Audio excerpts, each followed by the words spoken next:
Welcome to This Week in Health IT, where we amplify great thinking to propel healthcare forward. My name is Bill Russell, Healthcare CIO coach and creator of This Week in Health IT, a set of podcast videos and collaboration events dedicated to developing the next generation of health leaders. This episode and every episode since we started the COVID-19 series, and now that we've exited the COVID-19 series, has been sponsored by Sirius Healthcare. Special thanks to Sirius for supporting the show's efforts during the crisis and now beyond the crisis. So Sirius will be a sponsor moving through the end of this year. So we are excited about that. Don't forget, we've gone to 3 shows a week now. Tuesday, we cover the news, Tuesday Newsday, and we have interviews with industry influencers on Wednesday and Friday. We are just introducing a new thing called Clip Notes, C-L-I-P, Clip Notes for our interview shows.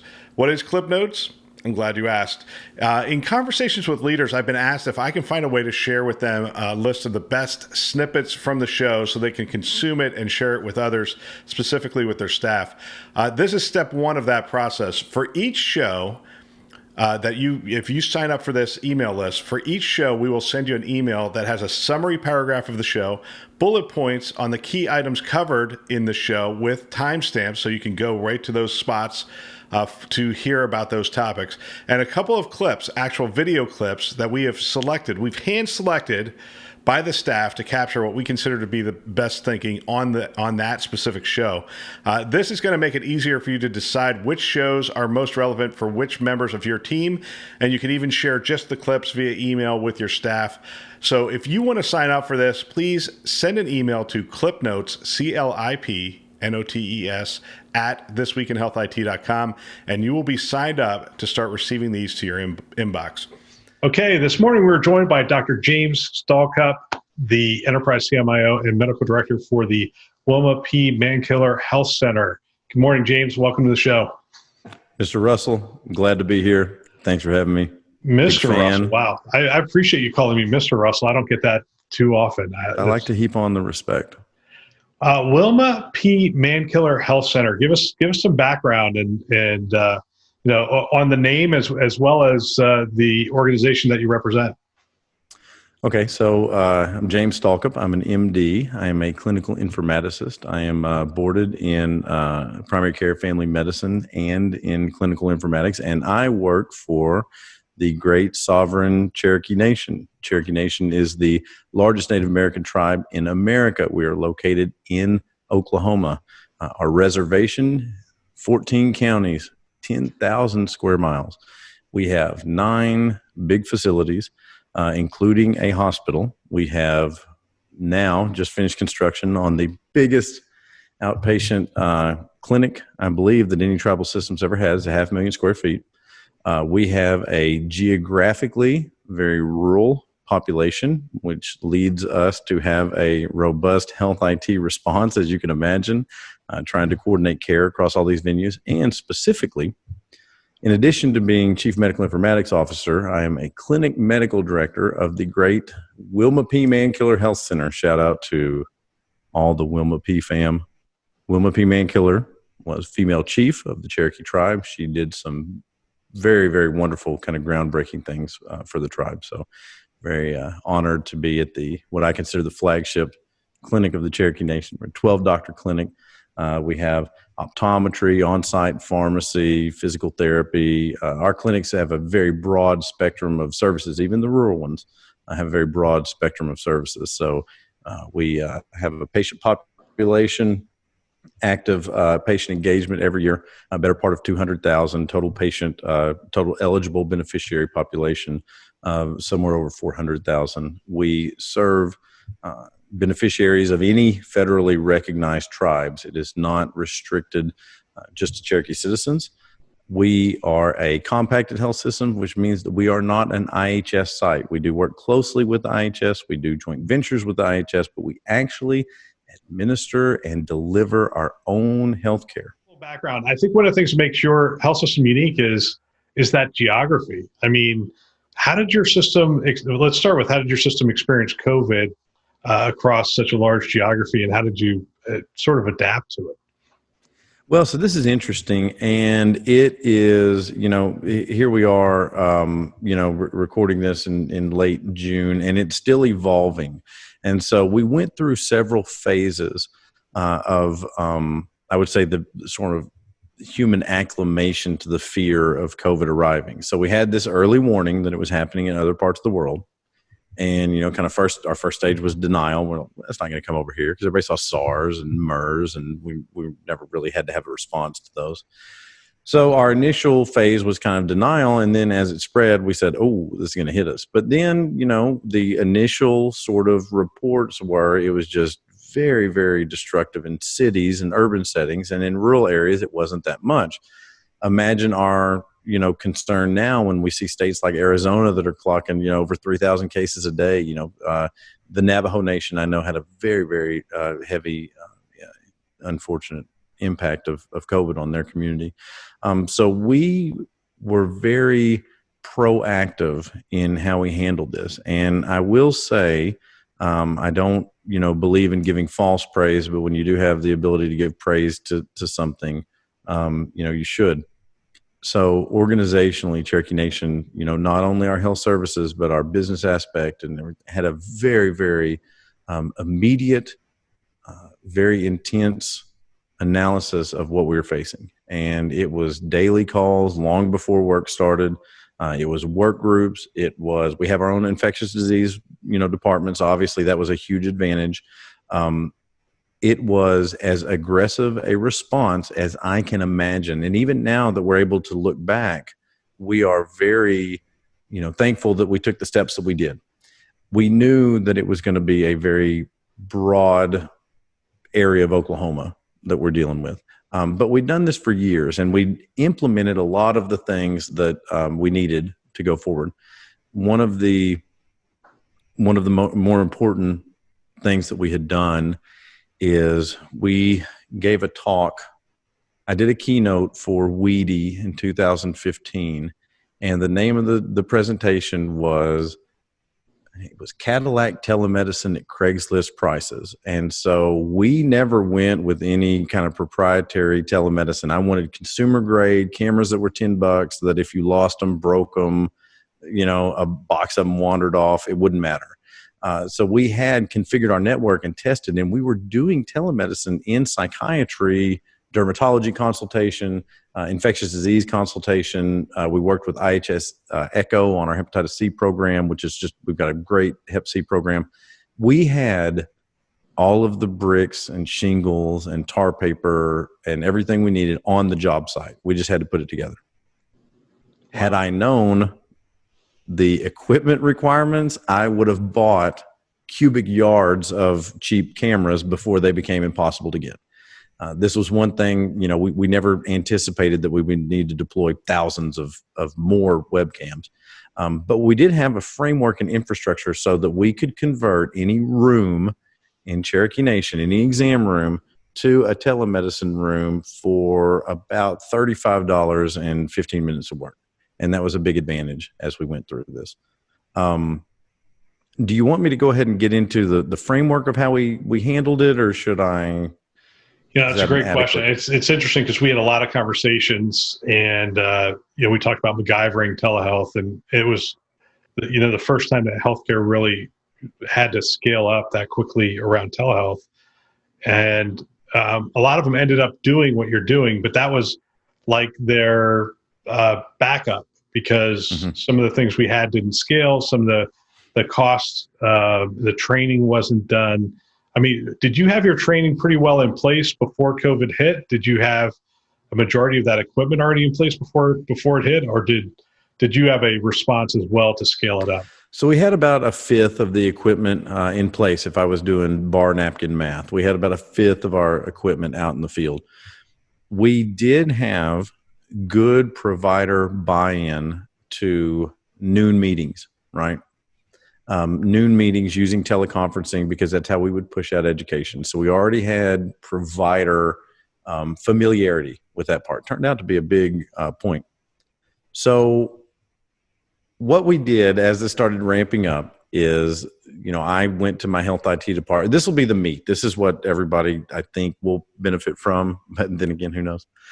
So when we started rolling out our response, I went to my health IT team and I said, listen, I'm not an expert on COVID, but I think we have to treat these patients like a source of radiation. And everybody thought I was crazy. And I said, look, if you have a source of radiation, what do? The first thing you do is you avoid it, right? You try not to have it around. But if you do have it around, you use protective equipment and you try to distance yourself from it. So how can we distance ourselves? Well, the obvious answer is you do telemedicine to people's home. But there are some less obvious answers. For example, you can have a patient come into your clinic and go into an exam room. Then the nurse can perform the patient intake from a different area of the clinic using telemedicine from the site into the room. And now they're more distant from the patient. They're not within 6 feet, right? After the nurse does the intake, then the provider can join the call. And now the provider can deliver the patient care, the office visit, to the patient while they're on site. And then if the patient's off site, you have a separate sort of procedure, but it all results in the same thing. You're keeping people separate. The patients were very fearful of COVID, and they like that. They like to be kept separate during this process. And it made it very scalable because the equipment required was so inexpensive, and we did have it on hand, that we rolled out a total of 16 service lines of telemedicine.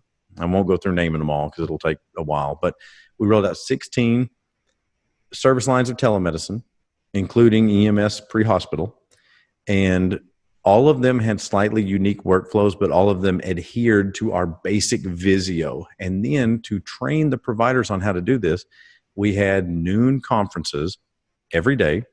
I can say that we used Microsoft product for that, Skype for Business Link. And the providers, there was just an all provider, all nursing email that went out, and you could join every day if you wanted to. We had some providers that joined, 8 days in a row. Or if you got it the first time, then you didn't have to join again. You felt like you were competent, or if you needed a refresher, you could join. So that kept us out of the field. It kept our IT staff out of the field going and doing elbow support or anything like that. And it was very, very beneficial to be able to provide that training. I think training was a big part of it because we didn't mandate anything. We made it good enough that people wanted to use it. Right. What do you think is going to live past the pandemic? I mean, one of the things I found interesting in our conversation is you had to think this way because of the geographic dispersion to begin with. I mean, to get specialists into such a wide geography is incredibly hard. And I mean, do you think that telehealth will live, the amount of telehealth you're doing is going to live past? Do you think some of those protocols of keeping a distance for intake and stuff are going to change or stay the same? So there's a few things that I think will live past this this phase of I don't know if COVID ever goes away. I think it's something we're going to be dealing with, concerned about for when I talk to my providers, I say the remainder of your career you're going to be dealing with this. I hope I'm wrong, right? Hope I'm wrong, but hope for the best, plan for the worst. It's kind of a good mantra to have. The few things that I think are going to be ingrained, one of them is an ethical issue, and I'll kind of cover that last because that's one of the more interesting points. I think that knowing that you have the ability to put a patient in a room and deliver healthcare to that person with the total in-person time, the total time that you have a staff member within 6 feet of that person, we're at less than 2 minutes. Chaperone takes that person, puts them in a room, puts a vital sign monitor on it. The patient calls out the vital signs, right? We want that person out of the room as quick as we can. In my facility, seeing COVID patients, 0 of our staff have contracted COVID through the course of their duties. Wonderful, kind of statistic. I think that once you have the ability to do that, you are going to be willing to utilize that in other avenues of infectious disease, right? There's going to be more commonplace that you can deliver care outside the exam room. I believe that it is going to push telemedicine regulations forward, and they may be scaled back a little bit as far as the payer side, but I think that there'll be permanent changes to the way we view telemedicine. I think that having hardware on hand for responses, one of the coolest things that you can do is, Mr. Russell, let's say you got a clerk and the clerk has to welcome people to the clinic and check them in, right? You stick a Kindle on a stand, you have that Kindle run whatever platform you want to over your network, and then you put a Kindle in the back, and now you've just replaced that video audio communication. virus is not going to go through that network, right? So you can take any position and virtualize that with the network that you have. So that's something that I think will stay there, that sort of response. And the last thing, this is the only original thought I ever had in my life. I had an original thought, and I said this at 2015 in the Weedy keynote. It's hard to have an original thought, but here's my original thought. A patient who has autonomy, part of the patient's autonomy is their choice in how to represent their concept of self. So you're choosing to have a Zoom call with me, and I am respecting that that is you. That is yourself. Like Aristotle would say, you can't remove the ability to cut from the knife. It's no longer a knife. So this is your concept of self. I believe that that's you. I respect it, right? If you call me on the phone, same thing. That is your choice in how to represent yourself. I believe in the future there will be an ethical consideration that says refusing to accept and agree to a patient's desire to represent themselves electronically will be seen as a violation of the patient's autonomy.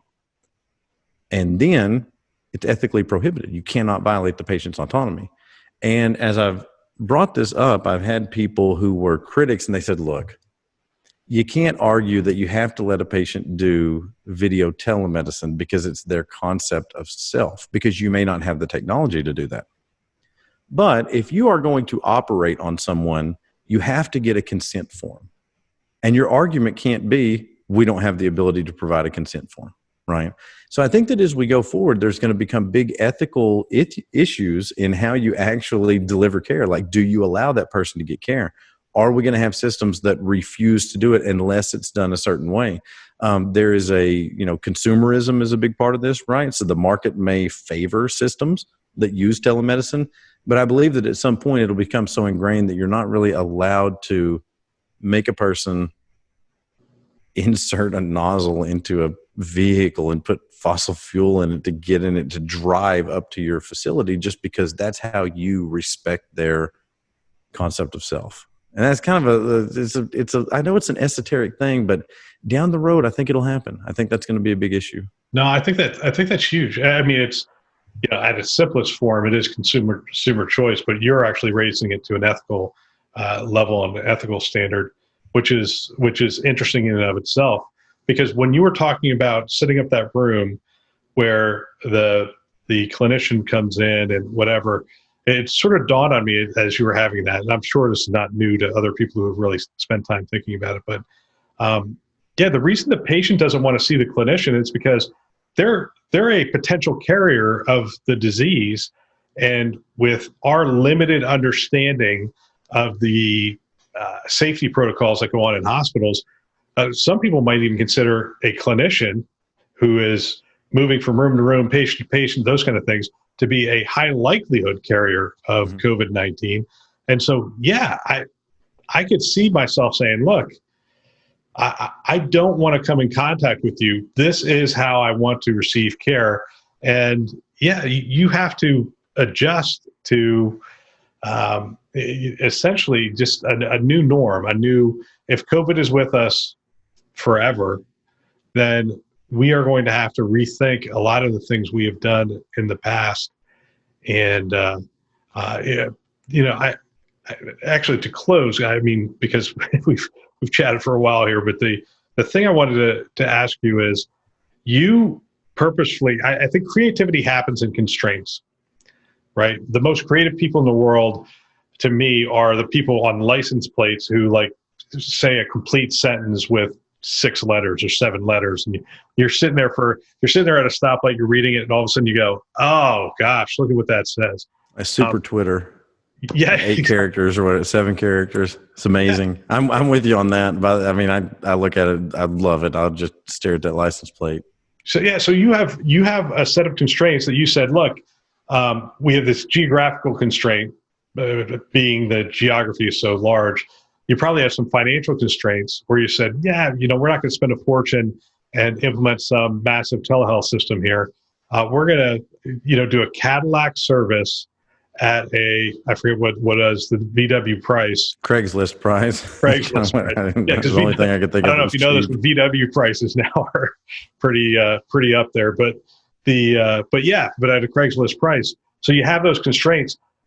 Defining those constraints is powerful because now you can step back and go, okay, commodity hardware, we're going to utilize readily available, commercially available communication software that we can do a video visit just like this. We can, zoom in, get enough quality, those kind of things. Most phones, we were talking earlier about cameras, and you were talking about earlier on your podcast, you were using a certain type of camera, then you went to a GoPro.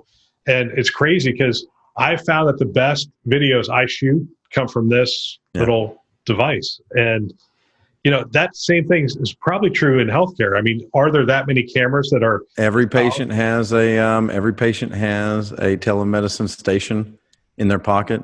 Smartphone penetration is very high in rural populations. I can tell you that rural and non-white populations are more likely to be reliant on cell signal as the only form of internet.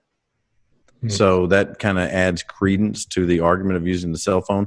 When we predict who will use telemedicine, we take a map of the visits by zip code from different zip codes, and then we look at the broadband availability, and then we look at the carrier cell availability. And that's a good way to kind of, estimate where people will be eligible for services. And just to your point, using a mobile device strategy as well as your on-site strategy.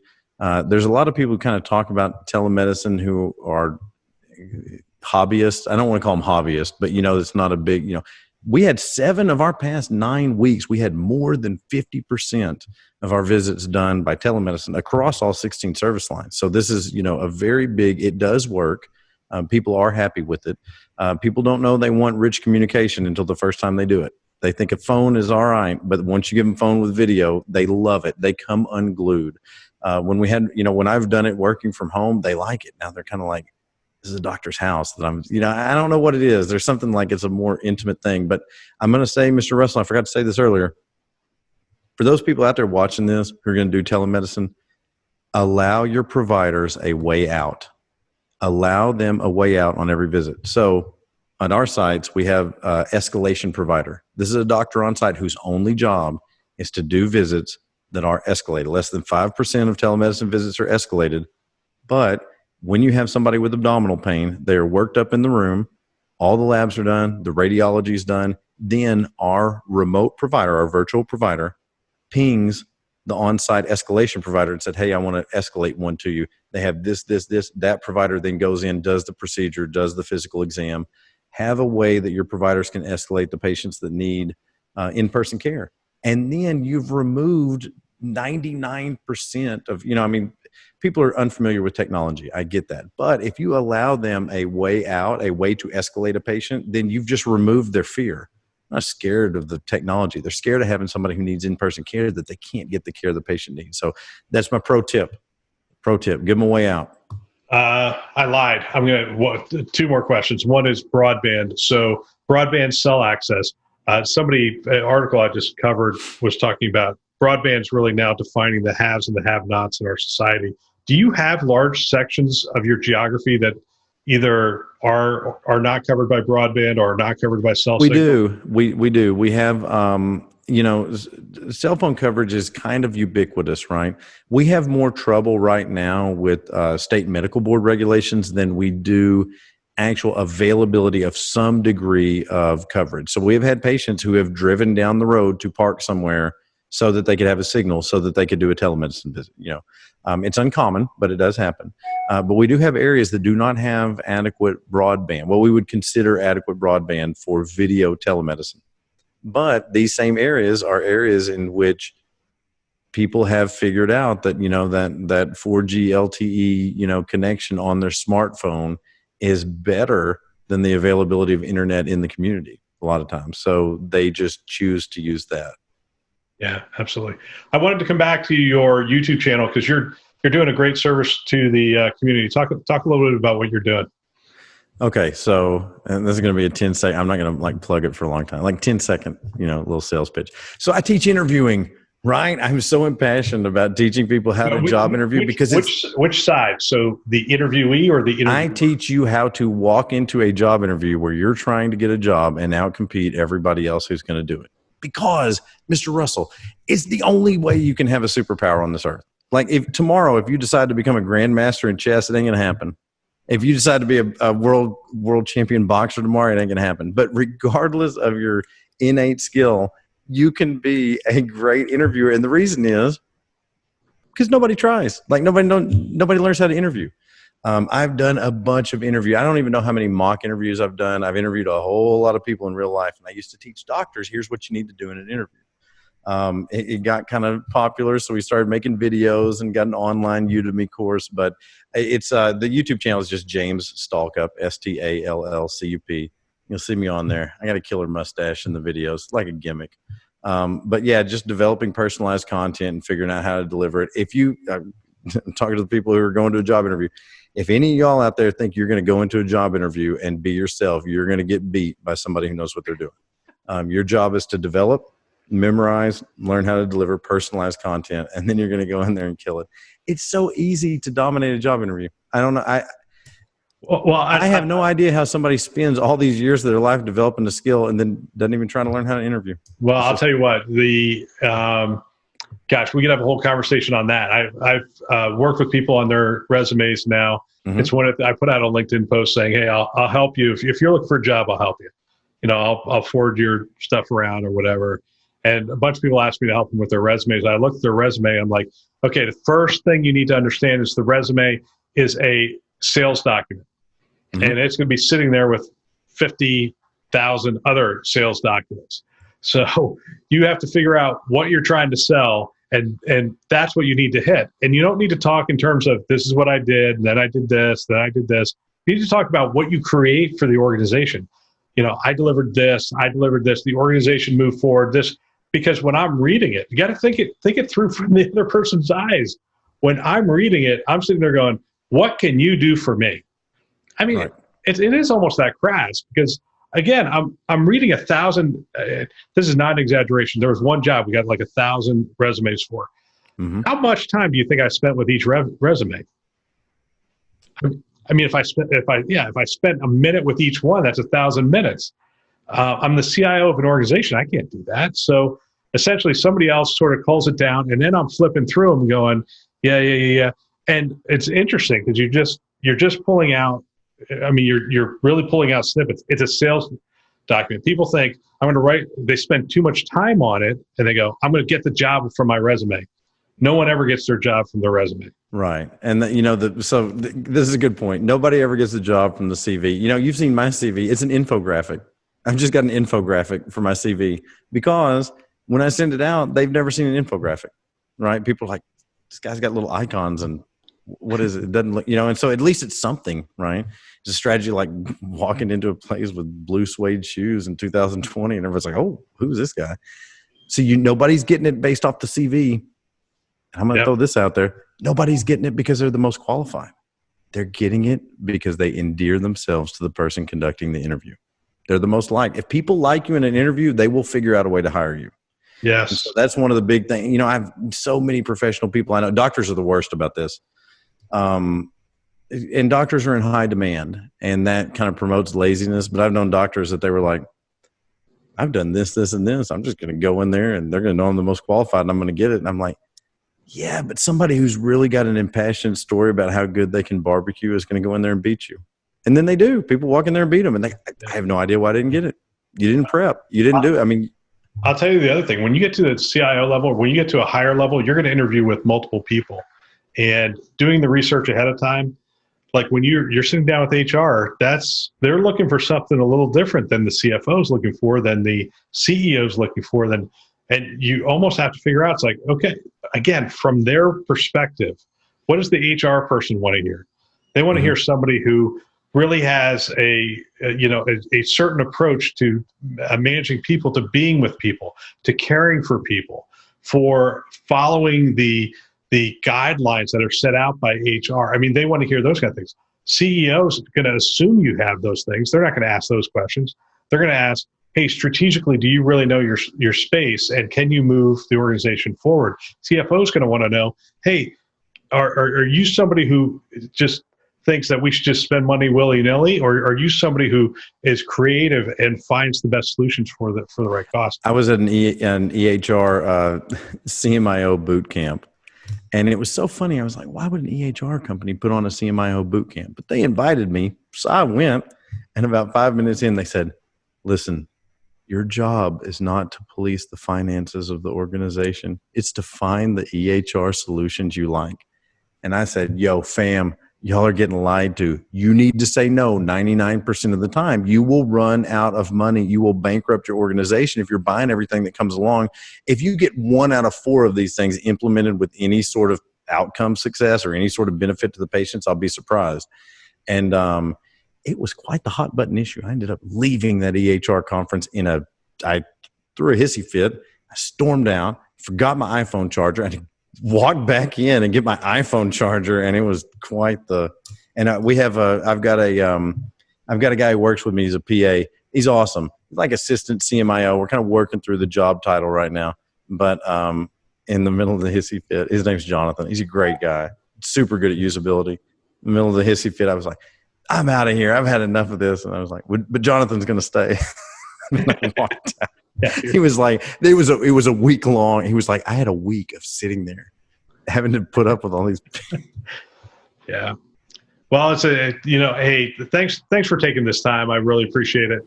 That's all for this week. Special thanks to our sponsors, VMware, Starbridge Advisors, Galen Healthcare, HealthLyrics, Sirius Healthcare, and ProTalent Advisors for choosing to invest in developing the next generation of health leaders.